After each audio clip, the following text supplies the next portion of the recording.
السلام علیکم ورحمۃ اللہ وبرکاتہ۔ یہ ہے تواتیہ ہمارے امام حسین رضی اللہ تعالیٰ عنہ کا۔ تھا نہیں پیتا تھا تب بھی تڑپتا تھا، جسم سے عجیب عجیب قسم کی بدبو آنے لگی۔ اس کا بیٹا جب اس کے آخری وقت میں بیٹے کو اس نے بلایا کہ بیٹا ایسا کرو کہ میرے بعد میری سلطنت کو تم نے سنبھالنا ہے، وہ بیٹا چیخ مار کر کہتا ہے کہ ایسی منوس سلطنت پر میں لعنت بھیجتا ہوں کہ نواسائے رسول کو شہید کر کے تم نے جو سلطنت حاصل کی ہے میں اس سلطنت پر نہیں بیٹھنا چاہتا۔ اب اپنے بیٹے کی جب اس نے باتیں سنی کہ میں اسے تخت آفر کر رہا ہوں اور یہ ٹھکرا رہا ہے اس تخت کو کہ یہ تخت تو امام حسین اور ان کے خاندان کو شہید کر کے تم نے حاصل کیا، میں ایسی حکومت پر نہیں بیٹھنا چاہتا، اس کا صدمہ اور بڑھ گیا اور اسی طرح تڑپ تڑپ کر اس نے جان دی۔ اس کی باڈی سے اتنی بدبو نکلتی تھی کہ کوئی قریب جانے کے لیے تیار نہیں تھا۔ بمشکل اس کو دفن کیا گیا۔ کہاں گیا اس کا زور، کہاں گیا اقتدار؟ 3.5 سال کے اندر وہ مارا گیا۔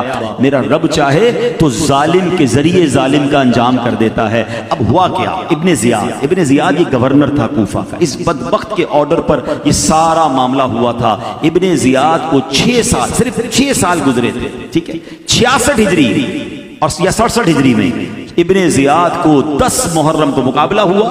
مختار ثقفی کی فوجوں نے مقابلہ کیا اور ودن 6 ایئرز، 6 سال کے بعد 10 محرم ہی کا دن تھا۔ وہی گورنر ہاؤس تھا، وہی مقام تھا جہاں معاذ اللہ ان بدبختوں نے امام حسین کے سر کو رکھا تھا قلم کرنے کے بعد۔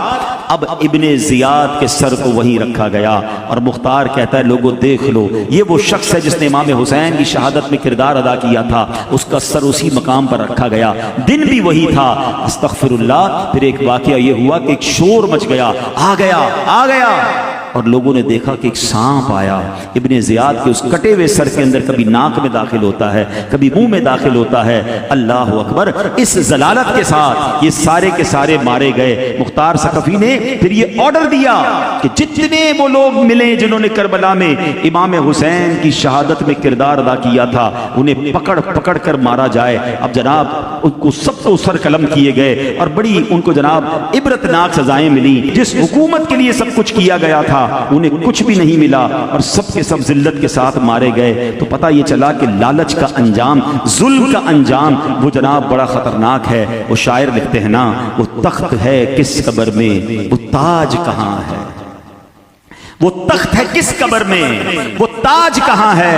اے خاک بتا زور یزید آج کہاں ہے؟ نہ ہی شمر کا وہ ستم رہا، نہ یزید کی وہ جفا رہی، نہ ہی شمر کا وہ ستم رہا، نہ یزید کی وہ جفا رہی، جو رہا تو نام حسین کا، اسے زندہ رکھتی ہے کربلا۔